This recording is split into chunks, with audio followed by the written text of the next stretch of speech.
Good afternoon, Year 6. So today's lesson is all about learning about the human digestive system, and we're going to use everyday materials that you find around the house to represent the journey of the food we eat, the journey that it takes from our mouth through our digestive system until it exits the body.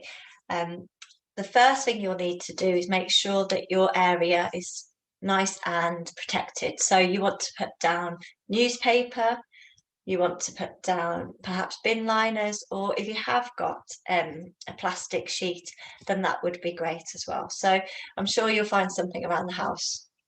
Now, you can either just watch me doing this experiment and see what you can learn from it yourselves, or of course you can have a go at home if you do have the materials. But either way, I'm sure you'll enjoy the lesson. So the things that you will need, as I said, everyday materials to represent different parts of the body. So you're going to need a pipette. If you haven't got a pipette, you may have a syringe.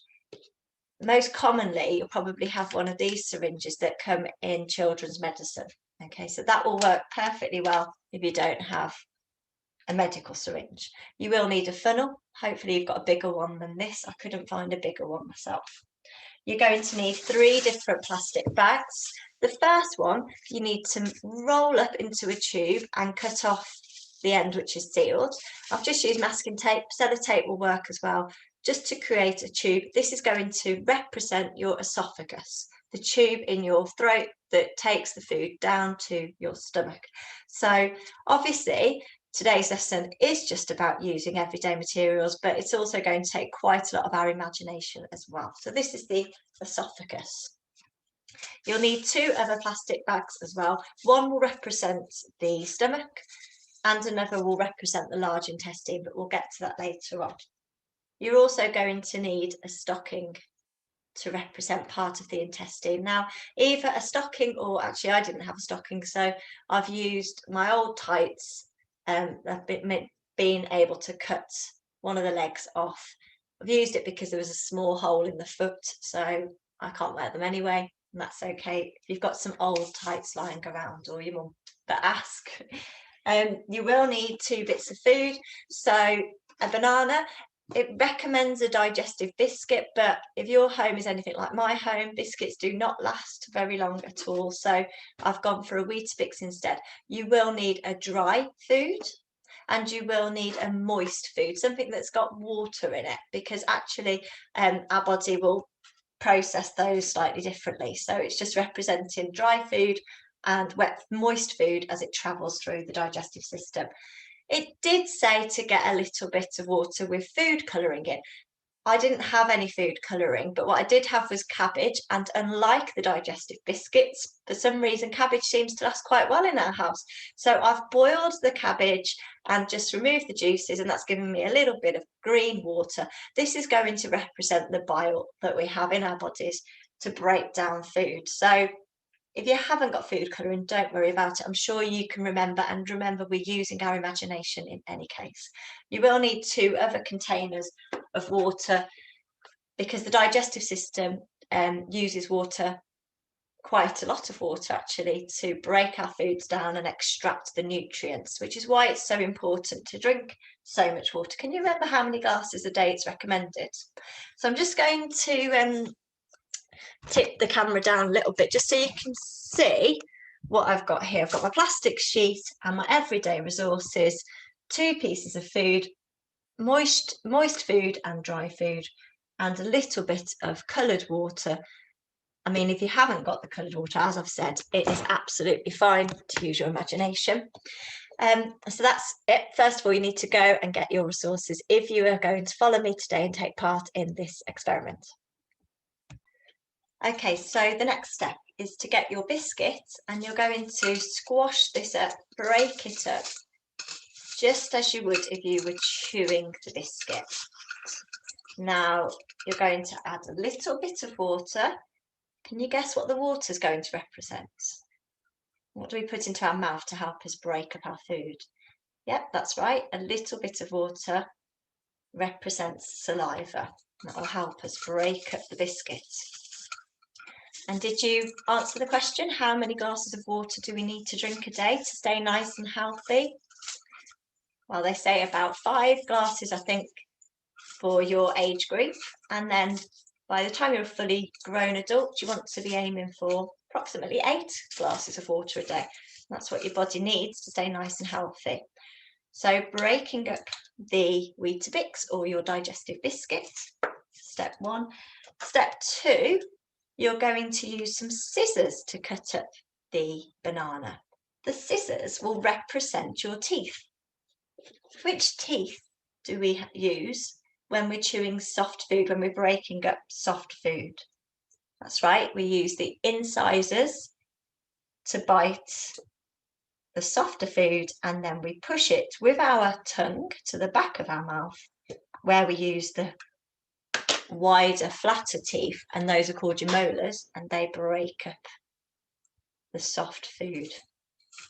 So now I'm beginning to mix it all together, and what I'm creating now is a little ball of food, which is what will happen in your mouth. And these little balls of food are called the bolus. And it has to be broken up small enough in order to get down your esophagus. It is so important, isn't it, that we chew our food properly and we sit down to eat. Do you know why that is? It's not just the grown-ups at home nagging us. The important thing to remember about chewing up your food is that you can swallow it safely. Okay, so the next part of the experiment is quite messy. So I'm sat on my plastic sheet just to make sure I don't make a mess or ruin the floor. And I'm also in the kitchen where the floor's wooden as well. So rather than on carpet, please don't do this on carpet. So I've got the little funnel now. I've put the biscuit and the banana in my mouth. I've chewed it all up using my different teeth and moving it about my mouth with my tongue, using saliva to break it down as well. So then I've created little balls of food called bolus. And now they're going into a tiny hole in the back of the throat, represented here by the funnel. And my tongue, represented by my finger, pushes the food through the funnel and into that long tube that we made. Remember, we rolled the plastic bag into a long tube. And this represents the esophagus, that tube in all our bodies that carries the food down our throats, through our body, down into the stomach. Now, this bit is quite fun, but it is messy. You need to use both your hands to squeeze all those balls of food down through the esophagus. Now, if it starts to get a little bit tighter and stiff, you can pour some water in, some more saliva, and that helps us move it through the esophagus. Oh, it's traveling through beautifully. I'm sorry I can't get any close-ups for you to see. Maybe you can see that bulge of brown Weetabix and banana there traveling through my esophagus, and just before it comes out, I need to prepare the stomach, because that's where the food will finish off as it travels down through the esophagus. So here I have my next plastic bag, this time sealed at the bottom, and this is going to represent our stomach. So we want to make sure that the food from the esophagus travels into the stomach. Beautifully messy. Look at this, squeeze it through. Can you see? Oh, yeah, beautiful. All traveling right down into our stomach. Or you can give this a good squeeze. Might be an idea to get an extra pair of hands to help you here as well. I'm just going to finish getting all that into the stomach and show you the next step. Okay, year 6. So now the food has travelled down the esophagus and it's arrived in the stomach, where it will meet more liquid. So I'm just going to pour a little bit more liquid in, because of course we have stomach acid to help break the food down as well. So that water then represents the stomach acid. And the bag must be sealable, because at the top of the stomach there is a valve as well, which will close. Now, the reason that closes, of course, is because it doesn't want to have too much air in the stomach. Any ideas why? That's right. If there's too much air in the stomach, then of course that will cause you to belch or burp. And actually, if the valve opens, then if the food can travel back upwards, that can cause you to vomit as well. So if you've got a stomach bug, that will happen. Your body will want to get rid of the bug, and the valve opens on your stomach and pushes the food back up. So we don't want that to happen. Now, we mentioned that trapped air or too much trapped air in the stomach will cause you to belch. Do you know about wind exiting the other end of the body, how that occurs? That's because you may have too much trapped air in your intestines. So we've got the stomach acid in there, and now we're going to seal the bag. The valve of the stomach, we don't want too much air in there. We're going to squish the food about so that it's a nice liquidy texture. Okay. And the next step then is to pierce a hole in the bottom of the stomach. Any ideas now where the food will travel to next when it's released from the stomach? Okay, so food usually will stay in our stomach for around 6 hours. The next step is to pierce a small hole in the bottom of your stomach. Now, in real life, this small hole in the bottom of your stomach allows the food to travel through to the next part of your digestive system, the small intestine, or a stocking / tight. Remember, we're using our imagination.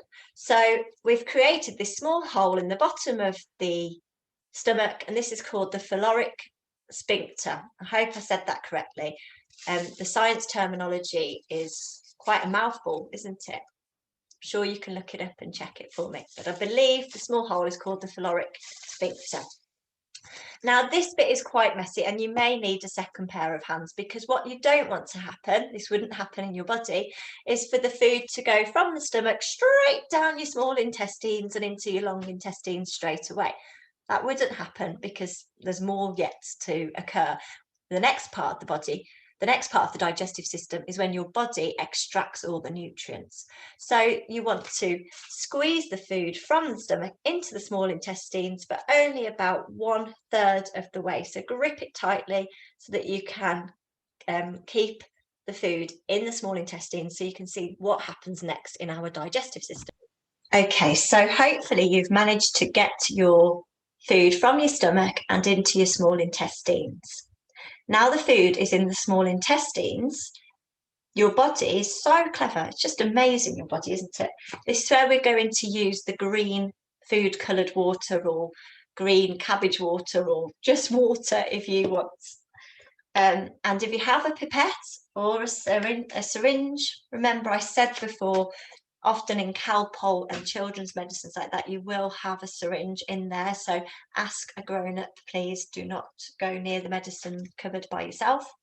Then you're going to squeeze up some of the green water. Now, why do you think the water in this part of the body is green? What's it representing? This is the bile now, and the bile's job is to break down the fats. So we're going to squeeze in lots of bile. I can feel my hand is getting wet. This is a messy part, so it's a good job we've got the floor covered.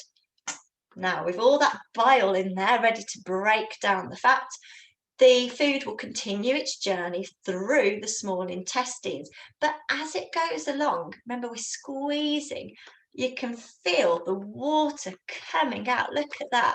Can you see the water squeezing out? Of course, in your body, what's happening here is all those fabulous nutrients from your fruit and your vegetables are exiting the small intestines and going into your body to make sure that you stay nice and healthy, to repair the cells in your body, to help you grow properly and strong.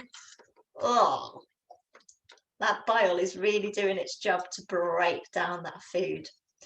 Now, as the food continues to squeeze through the small intestines, eventually it arrives in the long intestines, the foot of our stocking.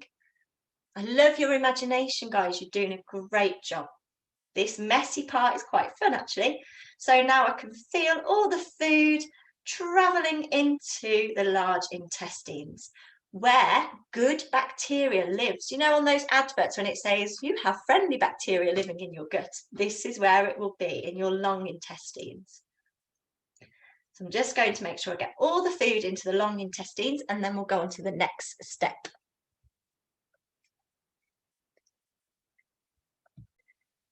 Okay, so all that food has travelled into the foot of the stocking, into the long intestines. Now, as I've said before, this is where there are lots of good bacteria in the body, and that will just help make sure that it can extract the final bits of nutrients and get back as much water in the body as it can. Now, the last stage. So you were asked to get three plastic bags ready. This last one now, you can just cut a little hole in the bottom of this bag. Now, this is where the food is going to exit our digestive system, where it exits our body. So what do you think this little hole in the plastic bag represents? Any guesses? That's right, it's your anus or your rectum. So, with the long intestines ready, we're going to squeeze the last bit of food. Now, of course, it isn't recognisable as banana or Weetabix at all. In fact, as it comes out of the body, of course, we call it poo, or faeces is the correct term. So there's my little anus rectum in the plastic bag, and why not? Let's use this bowl as the toilet. Are you ready? And of course, I'm sure you know what sound effects to add at this point, children. Ready, ready, ready. Plop. And if you've drank enough water, the whole digestive system will be a lot smoother for you and actually more comfortable as well. So it's so important that we drink those 5 glasses of water a day, because as you've just seen in your digestive system, you use water throughout. You've got the stomach acid, you've got saliva, the bile in your small intestines to break up the fats, and water will just flush it through beautifully and make all your system work much happier. So if you are having any trouble going to the toilet, actually the first thing you want to do is make sure that you add extra water to your digestive system. I really, really hope you've enjoyed this lesson today, because I think it's been fantastic. I was a little bit nervous in the kitchen thinking, my goodness, this is going to create such a mess. And it has been a little bit messy, but way more fun. So I hope you've been able to enjoy the lesson and perhaps even go and have a go yourselves with these everyday objects. I really can't wait to see if you can make a video or if you can take photographs. Send them on to me, and I look forward to hearing what you've learned from today. Thank you, everyone.